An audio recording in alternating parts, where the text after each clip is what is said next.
Վերջին օրերին խաղաղության պայմանագրի շուրջ քննարկումները չեն դադարում հասարակության մեծամասնության եւ որոշ քաղաքագետների կարծիքով խաղաղության պայմանագիրը ոչ թե խաղաղության, այլև պատերազմի մասին է։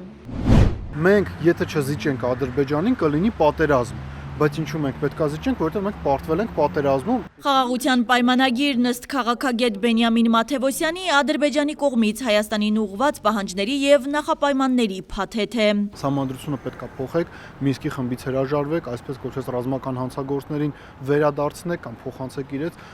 կոմպենսացիա պետք է իրականացվի օկուպացիայի այսպես կոչված տարիների համար։ Այսինքն արձանագրենք հետեւյալը, որ սա Ադրբեջանի ընկալմամբ հայկական կողմից կորզած հերթական զիջումն է շատ կոնկրետ պահանջների փաթեթի վերաբերյալ։ Հիմա իրենք նոր փաթեթի են անցնում։ Ես այսպես եմ ասում, տեսեք, եթե մենք կարծում ենք, որ դա մեզ ավելի է մոտեցրել խաղաղությանն ու քարոզչությունը դա է, չէ՞ ասում, Ադրբեջանում դա ընկալում են եւ ցույց են տալիս նաեւ ակտիվ գործողություններով, որ իրենք էլ դա ընկալում են որպես հերթական զիջումը Հայաստանից նոր զիջումներ կորզելու ճանապարհին։ Հիմա տրամաբանական հարց արժում, մենք ավելի այդ պարագայում մոտեցանք խաղաղությանը, թե ոչ։ Տարածված թեզը, որ Արցախի պատճառով Հայաստանը տարածաշրջանում չի կարողանում լեզու գտնել Ադրբեջանի եւ Թուրքիայի հետ, այսօր այլ որակում է ստացել։ Ժամանակը ցույց տվեց, որ Արցախի հայտնի դեպքերից հետո Թուրքիան ու Ադրբեջանը սկսեցին զբաղվել Հայաստանով։ Արդյոք Ադրբեջանը շահագրգռված է խաղաղության պայմանագրի կնքմամբ, քաղաքագետը պարզաբանում է։ Մենք պատերազմում պարտված կողմ ենք։ Տրամաբանությունը հուշում է, որ այդ խաղաղության պայմանագիրը մեր համար պետք է լիներ ինչ-որ մի փաստաթուղթ, որով մենք մեր անվտանգությունը կապահովենք, դա խարիսխ է, չէ՞ պետք է անվտանգային համակարգի լիներ։ Բաքուն հաղթել է պատերազմում, իրան ինչին է պետք է պայմանագիրը, ինքը իր անվտանգությունը այլ համակարգերի շնորհիվ է կառուցում, քանի դեռ իրենք համոզված չեն տեսնում, որ Հայաստանը ունի ռեսուրս։ Ես նույնիսկ չեմ ասում, գնանք Արցախը հետ վերցնենք։ Վերանայի պատերազմի արդյունքում գոնե վերադառնա նոյեմբերի 9-ի փաստաթղթին, Ադրբեջանը շահագրգռված չի լինի խաղաղության պայմանագիրը։ Մենք սա պետք է հասկանանք։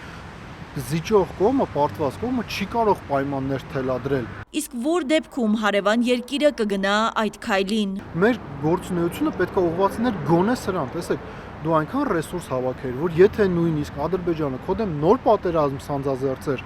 եւ կրկին հաղթեր, նույնիսկ սա ենք քննարկում, իր կրած վնասը այնքան մեծ կլիներ, որ ինքը հաշվարկելով կհասկանար, որ ավելի լավ ինչ-որ կոմպրոմիսային տարբերակի գան։ Մենք նույնիսկ դա չենք արել։ Իրենք ասում են ամեն ինչ զիջենք։ Փորձագետը Հայաստան-Ադրբեջան խաղաղության օրակարգը համեմատում է Ռուսաստանի եւ Ուկրաինայի միջև խաղաղության հասնելու գործընթացի հետ։ Եկեք մի հատ այլ տեսանկյունից նայենք Ռուսաստանի եւ Ամերիկայի Միացյալ Նահանգների միջև բանակցությունների։ Տեսեք, ամերիկացիները, ուկրաինացիները ջիդայում բանակցում են, ասում են մենք համաձայն ենք 30 օրյա հրադադարի, ուկրաինական կողմն ասում։ Ռուսական կողմը ինչ ասում, ի պատասխանատվություն ժողովուրդ, մենք էլ ենք համաձայն, բայց այսպես պայմաններ կա։ Բայց ինչու է դա պայմանավորված, որովհետև այնտեղ մոտեցումը խաղաղություն ասվածին շատ ավելի ֆունդամենտալ է, իրենք էլ են հասկանում, որ դա պարզապես փաստաթուղթ չէ։ Իսկ այն դիտարկմանը, թե երկու երկրների միջև սահմանազատման դեպքում հնարավոր պատերազմական իրավիճակներից կարելի է խուսափել, քաղաքագետը թյուր կարծիք է համարում, որպես վառ օրինակ Սիրիայի իրավիճակն է մատնանշում։ Մեզ մոտ ինչ-որ մի ընկալում կա, որ եթե մենք ՄԱԿ-ով հաստատված պետություն ենք, ՄԱԿ-ից այսպես կադաստրի վկայական ունենք, մենք ապահովագրված ենք։ Սիրիան հստակ սահմաններ ուներ, չէ՞։ Հիմա Սիրիայում այնտեղ ինչ է կատարվում։ Իրաքը հստակ սահմաններ ուներ, չէ՞։ Այնտեղ ինչ է կատարվում։ Լիբիան, Կիպրոսը, այդ հստակ սահման ունենալը քարտեզը ոչի բան չի փոխում։ Ես մի բան ասեմ, իշխանությունները ինչ են ասում, չէ՞, անդադար հողում են անում Ալմատայի հռչակագրին եւ այլն։ Մեզանից բացի Ալմատայի հռչակագիրը ստորագրել է եւս երկու պետություն՝ Ռուսաստանը եւ Ուկրաինան։ Դուք տեսել եք, որ նույնիսկ Ուկրաինան երբևիցե դրան հղում անի։ Հայաստանին բովանդակային անվտանգություն է անհրաժեշտ, ոչ թե ձևի համար փաստաթուղթ, ասում է զրուցակիցս։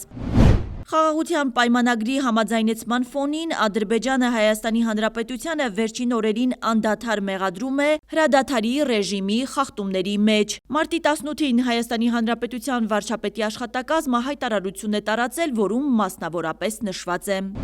Հայաստանի Հանրապետության կառավարությունն առաջնորդվում է խաղաղության օրակարգով, ինչի անհերքելի ապացույցն են Հայաստանի Հանրապետության եւ Ադրբեջանի Հանրապետության միջև խաղաղության եւ միջպետական հարաբերությունների հաստատման մասին համաձայնագրի տեքստի վերջնականացման ուղղված քայլերը։ Մեկնաբանելով Հայաստանի Հանրապետության վարչապետի աշխատակազմի հայտարարությունն, Ադրբեջանի արտաքին գործերի նախարարի խոսնակ Այխան Հաջիզադեն Հայաստանին մեղադրել է բարդ ու գործնականում անիրագործելի նախաձեռնություններ առաջ քաշելու մեջ։ Հայաստանի արտաքին գործերի նախարարության մամուլի խոսնակ Անի Բադալյանն արձագանքել է Ադրբեջանի արտաքին գործերի նախարարության մամուլի խոսնակի հայտարարությանը։ Armenpress-ին տված հարցազրույցում նշել է. Հայաստանի Հանրապետության կառավարությունն ամենաբարձր մակարդակով հայտարարել է, որ իրադրությունն էսկալացնելու խնդիր եւ նպատակ չունի եւ շարունակում է գործել խաղաղության օրակարգի սկզբունքներով։ Հասմիկ Ֆահրադյան, Բեն Անտոնյան, Արմալուր։